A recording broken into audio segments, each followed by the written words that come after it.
Hello, আসসালামু আলাইকুম সবাইকে। সবাই কেমন আছেন? আশা করি সবাই ভালো আছেন। সবাইকে ভালো থাকতে হবে। I pray that and আমি এমনিতে ভালো আছি। হ্যাঁ, আছি মনে হয়। বাট একটু প্যারায় আছি আর ঠান্ডা লেগেছে যে কারণে আমার ভয়েসটা চেঞ্জ হয়েছে। জ্বর এসেছে। সবকিছু মিলে শরীরটা কিছুটা খারাপ। বাট শরীর খারাপ থাকলে কি হবে? জীবন থেমে থাকে না।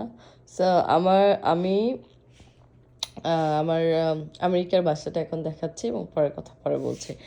যেমন হচ্ছে এটা হচ্ছে আমার সোফা টেবিল। এটা একটা টুইস্ট আছে, এটা যখন আমি ঘর পুরোটা গুছাবো তখন দেখাবো। এইটা হচ্ছে এসি, সামারের সময় চালু দিয়ে রাখবো। আর এটা আমার হচ্ছে সোফা কাম বেড, যেটা আমি বেড করে রাতে ঘুমাইছি, কারণ আমার এখনো বেডটা আসে নাই, যে কারণে আমি ফ্লোরে ওইভাবে ওই শক্ত ম্যাটে থাকতে পারছিলাম না। আমি সোফাতে জাস্ট কোনো মতে ঘুমাচ্ছি লাস্ট 2-3 দিন। 2 দিন আগে সোফাটা সেট করেছি, বিকজ অ্যামাজন থেকে সব কিছু অনেক লেটে লেটে আসছে। আর আমার ড্রয়িং রুমের সাথেই অনেক সুন্দর একটা জানালা। আর এই বাসাটা, এটা হচ্ছে আমার বাড়িওয়ালার বাসা। যাই হোক, জায়গাটা অনেক ভালো, নিরাপত্তা অনেক। আমি আমেরিকাতে এসে যে প্রবলেমে পড়েছি কি আর বলবো। আমি যে বাসা দেখে উঠেছিলাম অনলাইনে, দেখতে একরকম আর উঠে দেখে আরেক রকম। অনেক পুরনো বিল্ডিং, তার উপর প্রত্যেকটা বিল্ডিংয়ে ব্ল্যাকরা থাকে। ওরা প্রচুর উইড খায়, মানে গাঁজা, উইডই তো বলে ইংলিশ, আই ডোন্ট নো। যাই হোক, গাঁজা খায়, যে কারণে স্মেল যেখানে যায়, আমি নিতে পারছিলাম না। পরে ওই দিনে আমি বলছি এই বাসায় আমি থাকবো না। আমার রিলেটিভরা আসছিল, ওদেরকে বলে এই বাসা ওনাদের গার্ডেনে একটা স্টুডিও রুম ওনারা করে রেখেছে। বাড়িওয়ালা আমাদের বাংলাদেশি, অনেক ভালো ওনারা, আলহামদুলিল্লাহ। আমি একদিনে ওই দিনে জাস্ট এটা দেখে, সঙ্গে সঙ্গে দেখে এটা নিয়ে নিয়েছি, আর ওনারাও দিয়ে দিয়েছে আমাকে। যাই হোক, নরওয়ে থেকে আসার পর আমি ঝামেলায় পড়েছিলাম। এটাই আমার এখন আপাতত বাসা। খুবই ভালো একটা বাসা বলবো না, বাট সুইটেবল আমার জন্য। আর এই যে এতগুলো লাগেজ দেখছেন, এগুলো সব নরওয়ে থেকে আনা। পোস্ট করে কিছু এনেছি, কিছু আমার সাথে ট্রাভেলে নিয়ে এসেছি প্লেনে। এতগুলো তো আনা যায় না, যে যে কয়টা আনা যায়। যাই হোক, আর এটা আমার মেন ফ্রন্ট দরজা দুইটা, বাইরে এরকম। যাই হোক, ওই সামনের বাসা ওইটা একটা পুলিশের বাসা, ওটা আমাদের বাংলাদেশি। ভালো, এখানে সিকিউর, রেসিডেন্সিয়াল এরিয়া, অনেক ভালো। বাট একটা রুমের মধ্যে আসলে এখানে আমার সোফা সেট করতে হবে, আর এখানে বেড, আর এখানে আলমারি। যদিও এই আলমারিটা আমার না, এখানে কিচ্ছু ছিল না, কিচ্ছু না, সব কিছু অর্ডার দিয়ে অ্যামাজন থেকে আমি সেট করছি আস্তে আস্তে। হিটারও ইভেন ছিল না, আমি কিনেছি। এটা আগের ভাড়াটে রেখে গিয়েছিল, যে কারণে এখন রেখে দিয়েছি আপাতত। বাট আমি পরে এটা সরাই ফেলবো, কারণ আমি অর্ডার করেছি আমার আলমারি। আমার বেডটা অর্ডার করেছি, আসবে আজকাল, আসে না মনে হয়। হোপফুলি আজকে পেয়ে যাবো, এটা সেট করে ফেলবো। আর এইখানে কোনো ডোর ছিল না যে আমি রান্নাঘরে যাব।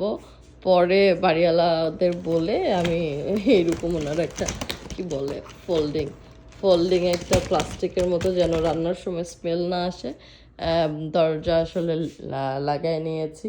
রাতের বেলাও আসলে ঠান্ডা যেন কম আসে, যে কারণে ভালো। যাই হোক, আর এই তো এখানে বের হইলেই আমার খাবার টেবিলটাও আমি কিনেছি।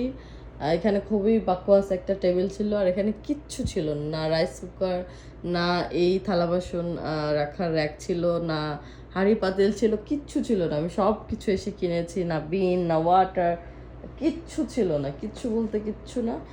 আর সরি, আমি ওয়াশরুম দেখাতে পারছি না, বাট এইটুকু দেখাই। ওয়াশরুমে এটা হচ্ছে হিটার, আমাদের বাংলা বদনা। যাই হোক, হিটারটা ছিল না, এই একটাই হিটার ছিল যেটা আমি ওয়াশরুমে লাগাইছি, বিকজ ওয়াশরুমে এত ঠান্ডা ছিল, কি আর বলবো। তো সুন্দর, ছোট, আমার জন্য ঠিক আছে, সুইটেবল একটা বাসা। আর কেউ এখন আমার লুকে যাবেন না, বাইরে স্নো, বাইরে একটু গার্ডেন। বাড়িওয়ালারা নাকি সামারে গার্ডেনিং করে, সো আমার জন্য ভালো হবে, সবজি খেতে পারবো। আমেরিকার ফ্ল্যাগ উঠছে, অবশ্যই আমেরিকার ফ্ল্যাগ উঠবে, এটাই স্বাভাবিক। ওয়াশরুমটা এখান থেকে একটু দেখা যায়, যাই হোক পুরোটা দেখার দরকার নাই। সব কিছু মেসি ছিল, আমি কিছুটা গুছিয়ে নিয়েছি, বাট এখনও প্রচুর মেসি, অনেক নোংরা। আমি যতক্ষণ না আমার বেড এবং আলমারি না পাচ্ছি কিছু গোছাইতে পারবো না। আর আমি ভুলে গিয়েছি আমার একটা জুতার র্যাক অর্ডার করতে হবে, কারণ বাহির থেকে আসলে বালি এখানে থাকে। সো আপাতত এই ফলে পেরে রেখেছি যেন পুরো বালিটা দিয়ে পুরো বাড়িতে না ইয়ে হয়। আর এই তো দেখতে পাচ্ছেন সব জোড়াতালি দেওয়ার মেশিন, কি বলে এগুলো, স্ক্রু, হাতুড়ি সব এখানে আছে। বিকজ অফ অ্যামাজন থেকে তো বক্সে আসে, এগুলো সব সেট করতে হয়। এগুলো সব সেট করেছে, এই টেবিলটা সেট করতে, ও মাই গড যা হাল হয়েছে। বাট আমার বাসা যখন সুন্দর করে গোছানো হবে তখন আপনাদেরকে একটা হোম ট্যুর দিব। যদিও গোছানো মেয়েদের শেষই হয় না, বাট ছোট্ট একটা দিব। অ্যাটলিস্ট বেডটা আসলে ব্যাগ হয়তো বা থাকবে, বাট একটু গোছায় তারপর আপনাদের একটা সুন্দর দিব। বাট আমি ভাবছি এই জানালাটা খুবই সুন্দর, বসে থাকা যায়। আমার এখানে কিছু গাছ লাগাবো, আর নিচে একটা পাতলা কি বলে তোষকের মতো দিয়ে ছোট ছোট এরকম কুশন দিব, দেখতে কিউট লাগবে, আর গাছ লাগাইলে অনেক সুন্দর লাগবে। বাট এখন যেহেতু উইন্টার, সো কিছু করছি না। যাই হোক, আস্তে আস্তে সব গুছিয়ে নেব। সবাই আমার জন্য দোয়া করেন। আমেরিকায় এসে, নরওয়ে থেকে এসে আমার হাল খুবই খারাপ, ঠান্ডা লেগেছে, ট্রাভেল, সব কিছু মিলায় আমার অবস্থা খারাপ। বাট তারপর আমি ট্রাই করছি সব কিছু গোছানোর। সারাদিন এগুলো গোছাইতে গোছাইতে খাবার দাবারও ঠিক হয় না, বাট সব ঠিক করছি।